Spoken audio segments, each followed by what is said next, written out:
sa Cavite. And mag-ingat po kayong lahat palagi. Kung nasaan man kayo, mag-ingat po.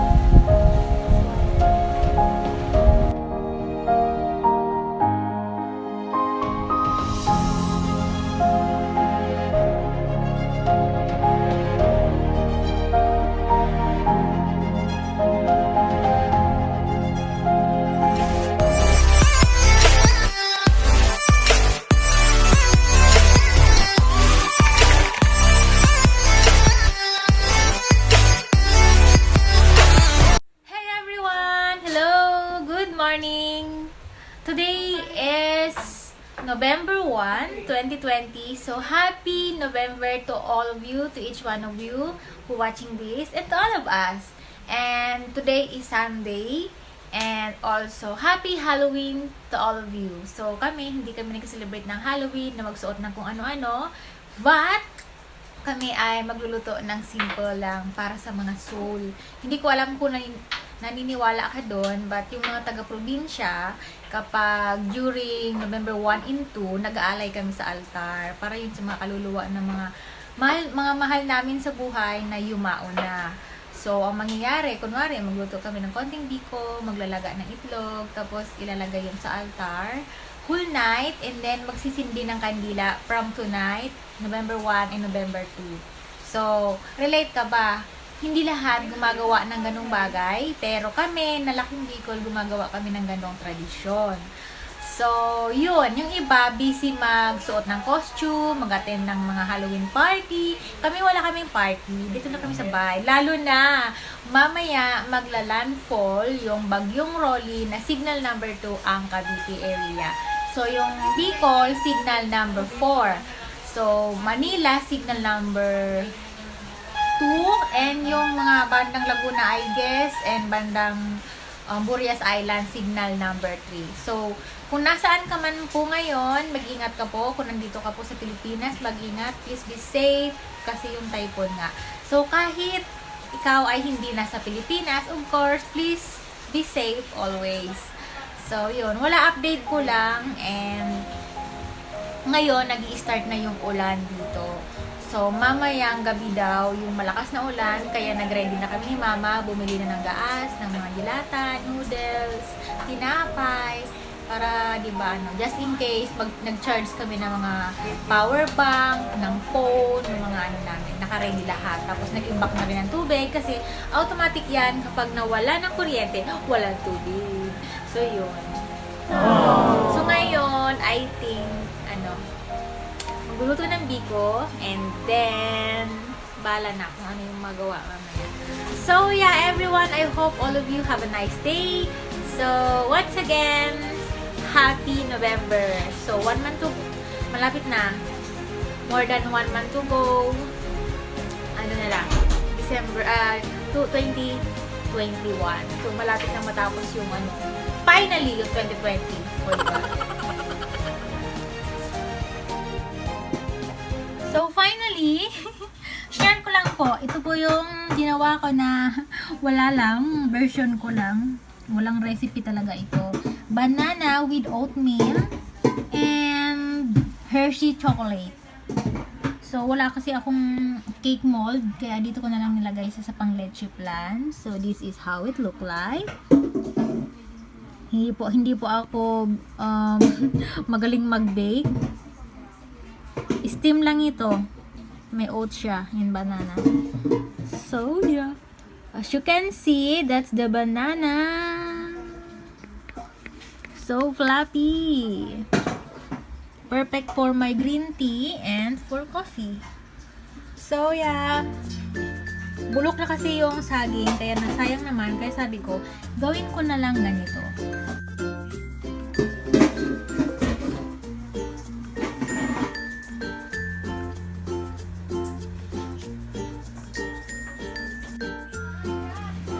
Ito na po yung homemade natin na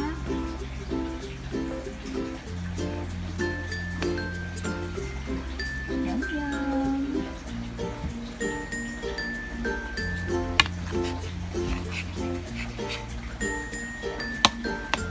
Steam lang po ito.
A few moments later. Pasok na kayo. Oh, pasok na, Papa, Nanay, Lolo, Auntie. Ayan. Ganito po yung way namin during Halloween. Pasok na, pasok Mayroon po kayo. yung insenso at palaspas. Oh, Papa, ito lang nakayanan. Pagpasintihan na. So, ito po yung konting iaalay namin doon sa altar. Mayroong adobo, pulutan ni Papa. Ilayin mo yun dito. Tsaka nilagang itlog, biko, kokwa, itlog. So, ito yung iiwan natin sa Ano yun? altar. Paano yun? Whole day, whole night, ma. Whole day, whole night. Patingin ako niyan. Ayan, ganyan. So, yun. Tapos magdadasal mamaya. Para yan sa soul ng mga yumaong mahal sa buhay.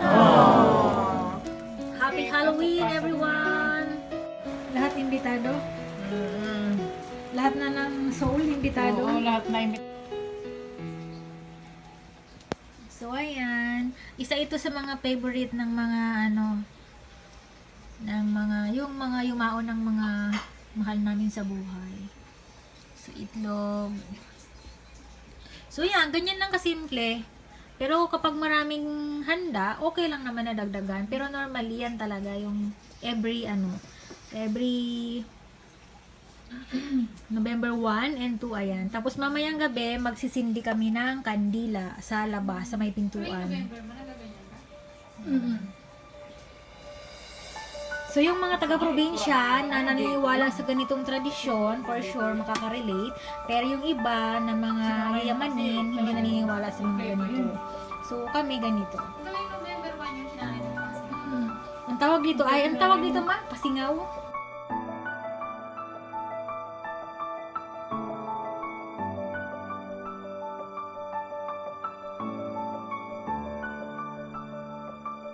A few moments later. Hey everyone! So, update lang. It's around 3 p.m. in the afternoon.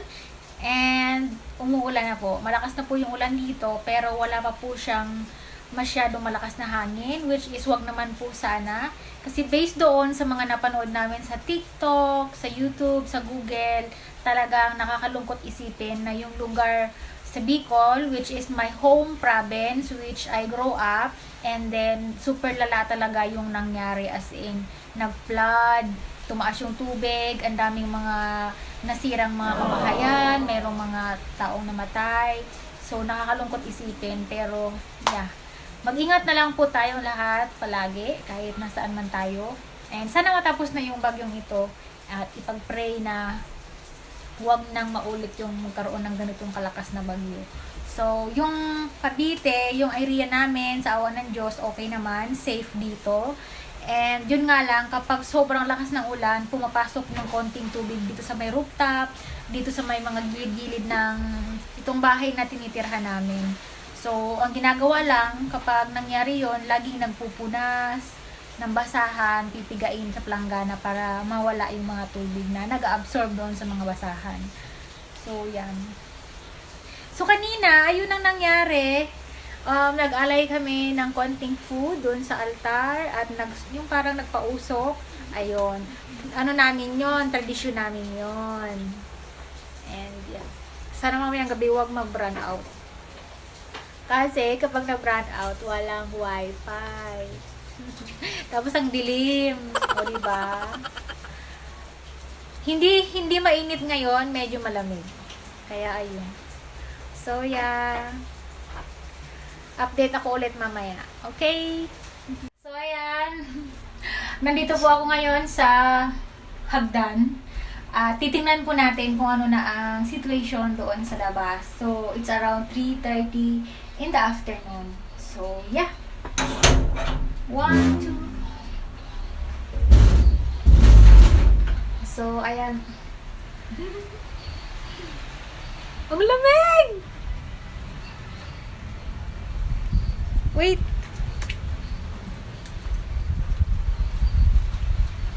Wala bang kidlat? Takot ako sa kidlat. So, ayan po yung situation dito sa rooftop. Hi, Claire! Ang lamig! lang po tayo dito kasi nga ano, mahangin na siya pero hindi pa siya unlike nakaraan. Ay! So, ayan. Oh my God, Claire. So, ayan.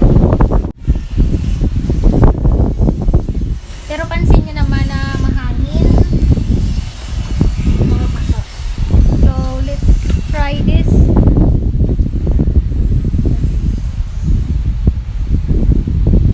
So, ayan. May hangin po kasi nga, ayan, yung buhok ko nga po nagagalaw.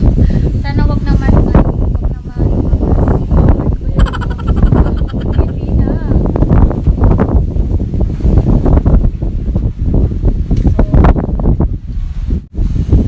Diba, ang lamig po.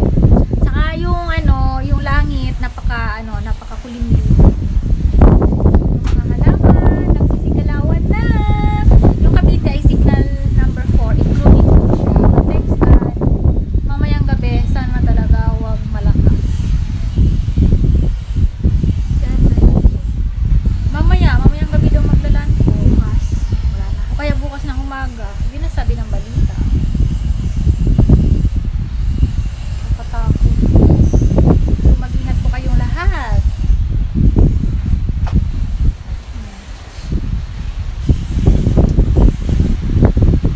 Lamig. Saka na. Ah! This is Claire. Ayan yung mga halaman. So, ayan, bababa na po kami. Ayan, naulan na.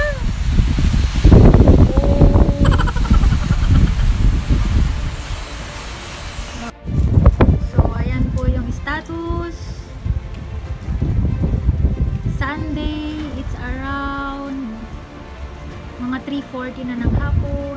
So, yung cloud, super dark. And umuulan, hinto-hinto yung ulan. Yung hangin, okay pa naman. Huwag sanang lumakas. Ayan. Ayan, medyo baha-baha na.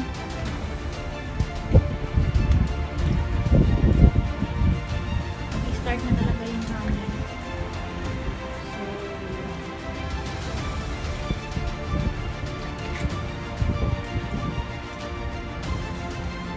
sobrang dami.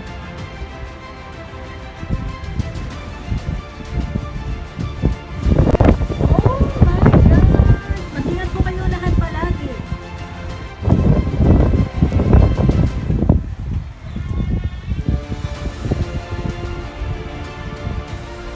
Bukas ka ng paa. So ayan, baba na po kami. Mukha na akong buha. Patayin mo ilaw na. So, dahan-dahan ha, magulas yung hagdan. Kung nasa yung paa mo, i-close mo yung ilaw. Baba na tayo. So, nandito na sa second floor. So, medyo basa. Bukas ka ng paa. So, ayan, yun muna yung update. So, ayan, nasa loob namin ng bahay. Hindi na natulog. Kaya pag lumakas talaga yung ulan, dumadami yung tubig dito sa sahig. May palanggana. So, everyone, ako po ay nandito ngayon. Nagre-rest back ako habang merong isa dito na ini-istorbo ako. Rasmus! So, ayan.